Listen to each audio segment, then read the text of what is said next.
The sky was a harsh gray, cloudy and blustering. The wind whistled through the alleys of New York City. To an average New Yorker, it was a normal day. But to Steve, it was the end of the world. Steve stared at the window of his 12th-story apartment, chin in his palms, wondering how he got here. Oh, why did she leave me? Where did I go wrong? He wondered. Steve left the window and walked to the fridge. Pulling out a container of sardines, he popped a sardine into his mouth, wondering where he went wrong. Yesterday was a noisy day with the sun calmly setting off in the west. Steve walked down the trail through Central Park with Margaret after a long, busy day cleaning the local paperclip company.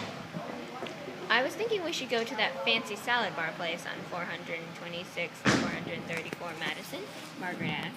That sounds good, Steve replied with a smile. They turned around and slowly made their way to the salad place on 426 and 434 Madison. They talked about their planned vacation next summer, smiling and laughing in the setting sun. A person bumped into Steve while he was walking down the middle of the sidewalk. Watch it, he yelled. The other person didn't respond, and he didn't even look over his shoulder to look at Steve. Steve cursed at him under his breath. They arrived at the salad place. He ordered a steak salad, and she ordered a Caesar. The waiter looked at Steve sheepishly. Sorry, sir, but we are out of steak, he said. He cursed under his breath and asked, What? Fine, I'll settle for a garden salad, he grumbled. They settled at a table near the windows. The cars raced by. In the nearby road, a dog barked in the distance. They sat down and ate quietly until finally, You know, I've been thinking about breaking up, Margaret finally said. What? But why? Steve asked, strained by the thought. Margaret shifted uncomfortably into her chair and stared into Steve's eyes. Look, it tears me to do this, but this just can't be ignored. But here's why. She paused and turned to look at the Steve coming down Madison.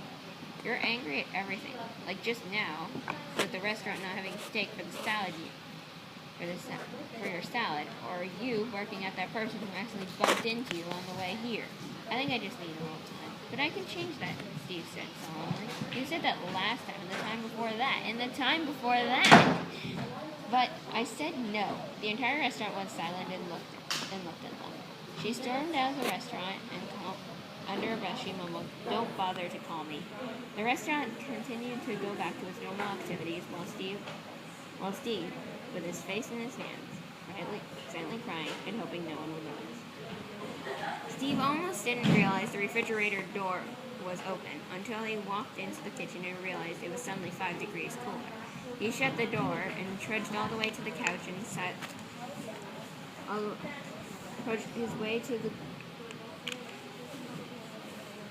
He trudged his way all the way to the couch and accidentally fell into a deep sleep. A few hours later, he heard a knock on the door. Steve trudged his way to the door, thinking it was the mailman.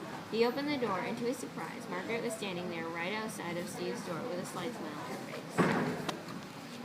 I'm not here to apologize or anything, or saying that we should get back together or anything, but I kind of care about it for you. I know it was rough on you, and that I thought I should at least talk with you. Thanks, he replied. Still sounded bad news from yesterday. I thought maybe we could be friends. Just because we aren't dating doesn't mean we can't still see each other, she replied. Steve looked up Steve into his eyes and said, So, friends? Friends. Steve gave Margaret a hug. She seemed opposed to the hug, but eventually gave it and hugged him back.